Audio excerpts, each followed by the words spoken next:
Possible blizzard conditions on the way Tuesday night to Wednesday. We have a weather impact alert in place for that time frame. All right, so there is a winter storm watch for the northern part of Iowa, but this isn't going to be a big time winter storm. It's purely just going to be the winds playing with the existing snow on the ground. A ground blizzard, and that will reduce visibilities, and I think the travel scene is going to be greatly impacted here with this one, especially Tuesday night into early Wednesday morning. Let's talk about those top end wind gusts because they're going to be up there reaching in from the north, 50 to 55 plus miles per hour early on Wednesday morning.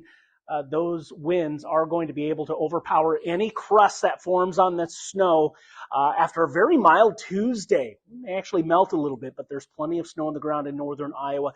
This is going to be a troublesome period as we go through the overnight, through the morning drive Wednesday morning. And even though those winds will relent as we go through the day on Wednesday, it takes time after a situation like this to bring those roads back to normal. I would say try to stay in town only for Tuesday night and Wednesday morning, as it will be very hazardous as you move out into those rural open areas with a lot of blowing snow and possible ground blizzard conditions.